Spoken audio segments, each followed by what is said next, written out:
É isso mesmo. Agora vamos falar de São Paulo. São Paulo, vocês têm ideia do que a gente vai encontrar aí? De como tá São Paulo? Quais são Olha, os números? muita, e todos os números são péssimos, São? né? São péssimos. A gente tem um estado. A primeira coisa que eu acho que quem está em casa às vezes não se dá conta a gente sempre foi a terra da oportunidade. Foi isso que me trouxe para cá. Mas a gente deixou de ser.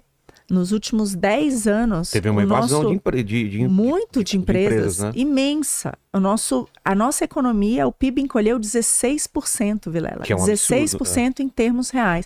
É muita coisa. Com a mão coisa. de obra que a gente tem aqui, né? Com todo o investimento e tudo mais, e ainda assim deixar escapar essas empresas é porque a gente tá fazendo alguma coisa errada. Né? Muito errada. E é como se, assim, a gente fala do caos que aconteceu em Porto Alegre. É como se 2 cidades de Porto Alegre inteiras tivessem sumido aqui da nossa cidade de São Paulo.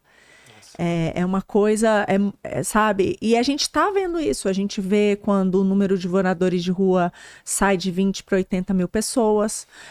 A gente vê, tem uma pesquisa recente que mostra que 6 em cada 10 empreendedores têm planos concretos de deixar a cidade. 50% dos jovens têm planos concretos de deixar a cidade. E às vezes, Vilela, não é que está indo para fora, às vezes é aqui para o interior. A gente está perdendo, de fato, gente, empresa. E quando eu falo isso, que são os empreendedores e os jovens, isso assusta ainda mais. E por que isso? Acho que, primeiro, porque essa sanha de fazer bondade com dinheiro alheio, né? Bondade que diga falsa bondade com dinheiro alheio é gigantesca. O governo Nunes, a gente teve um aumento aí de ISS na administração dele de 38%. Foi muito pior do que o Haddad lá em Brasília. A gente fica chamando o Haddad de taxade, mas a gestão Nunes é muito pior nesse sentido.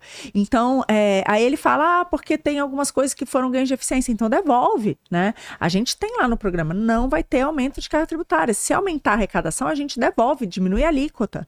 Então, foi uma decisão dele de não fazer isso.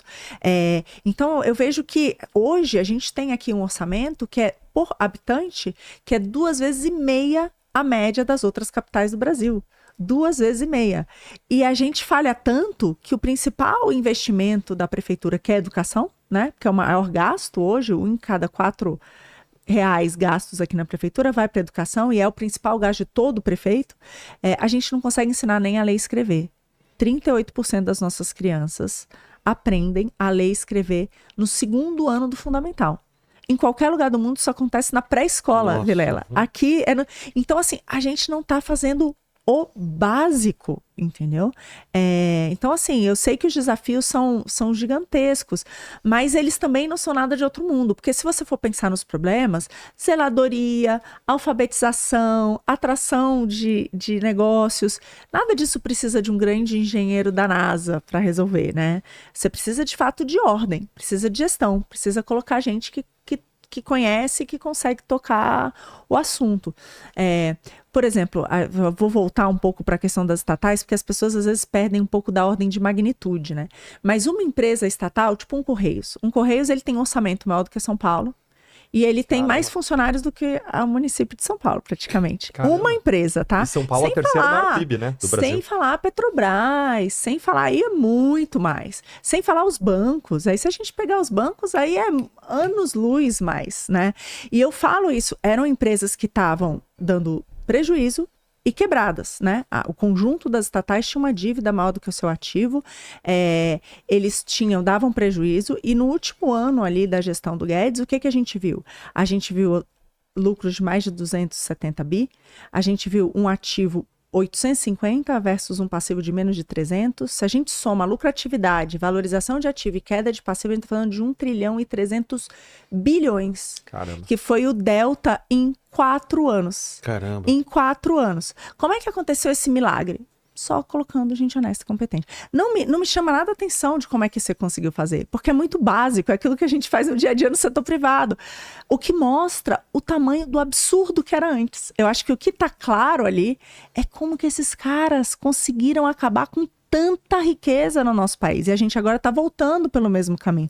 Mas o que eu quero dizer é que uma empresa dessas vamos dizer assim, é como se fosse uma cidade em termos de administração de pessoas, Sim. em termos de administração de recursos. Uma delas só, hein? Uma. Então, é uma coisa... Então, a gente precisa, eu tenho certeza que da mesma maneira como isso foi possível lá, isso é possível aqui. Vilela, a Marina outro dia ela me disse, São Paulo tem uma arrecadação por habitante maior do que os demais, tem um gasto maior, mas entrega um serviço público muito pior. E eu sei que ela é uma pessoa muito exata, correta no que ela fala. Se fosse outra pessoa, eu diria, isso aí é papo de político, tá querendo pintar um cenário ruim. Eu falei, me dá os dados, Marina. E a Marina me passou os dados e eu fiquei abismado. Presta atenção nisso aqui, que isso aqui é assustador. Na educação, é a segunda capital com maior gasto por aluno. Ou seja, por aluno é a segunda que mais gasta. O que você espera? Pô, vai ter o melhor melhor em qualidade. Pelo menos o segundo melhor ensino. Dentre as capitais, está na 15ª posição do IDEB dentre as capitais. Como a Marina disse, só 30% das crianças se alfabetizam no segundo ano, quando a média nacional é de quanto? 70%. Isso com o segundo maior gasto por aluno. Aí ela me passou os dados da saúde. É a 7ª capital com maior gasto por habitante. E dentre todos os estados, mesmo sendo a 7ª que mais gasta por habitante, tem a segunda pior atenção primária. Pior, a segunda pior, não a segunda melhor, a segunda pior. Aí vai para assistência social. É a 3ª capital com maior gasto por habitante. Mas tem 1 a cada 4 moradores de rua do Brasil. Que é uma situação que é tratada justamente pela assistência social. E qual é o diagnóstico que a Marina me falou? 4 moradores de rua, 1 é de São Paulo. 1 é de São Paulo, exatamente. E qual é o diagnóstico que ela me falou? Isso é muito preocupante. Ela olhou pra mim e disse, Deltan, eu sofro porque essa é uma cidade que é infectada. Ela é infectada, ela tem uma doença que a gente precisa tratar. Qual é a doença e qual é o tratamento? A doença que a gente precisa tratar é um cabidal de empregos, é um toma lá da cá. É uma gestão pública estruturada por máfias para corrupção ou, quando menos, por pessoas que vão usar cargos para se servirem dos cargos em vez de usar os cargos para servirem as pessoas. Porque é uma politicagem para o prefeito administrar, ele fica dando cargo para vereador e esses cargos foram infestando as subsecretarias, as secretarias, os distritos aqui, as subprefeituras, como é chamada a administração local. E isso faz com que pessoas que não têm experiência, que não são técnicas, gerenciem. E qual é a solução? A solução é muito mais simples do que parece. Lembra que antes eu falei que a gente tem um time? No nosso time, a gente já testou soluções e mostrou que é possível. Lá em Joinville, alguém como a Marina deu um passo à frente. O nome dessa pessoa é Adriano Silva. A Marina é o Adriano Silva de Joinville, só que em São Paulo. Adriano Silva deu um passo à frente, ele nunca estava na política. Ele dá um passo à frente para fazer a diferença. A Marina é alguém que é bem sucedida. Pelo seu trabalho, ela construiu patrimônio, ela podia estar tomando água de coco no Caribe, ela não precisa trabalhar, não precisa de um emprego, não precisa de um cargo, mas ela, como o Adriano Silva, na mesma situação, deu um passo à frente, assumiu a prefeitura e não tinha rabo preso. Colocou só gente técnica nas secretarias, só gente que era qualificada por experiência ou por estudo. E aí, essas pessoas passaram a administrar e o que fizeram com Joinville? Joinville virou a 3ª melhor para empreender, a 7ª mais segura de todo o Brasil. E a melhor cidade para se viver, segundo a revista Isto É. Foi eleita a melhor cidade para viver. E o prefeito... Está crescendo 10% ao ano.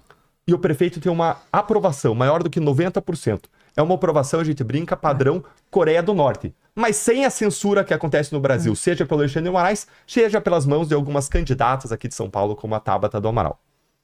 E é interessante porque quando ele ganhou lá, também ele não estava imaginando, né?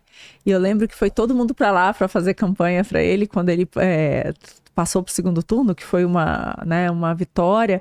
E no final das contas, o vice-governador de Minas foi para lá para ajudar ele a estruturar o governo.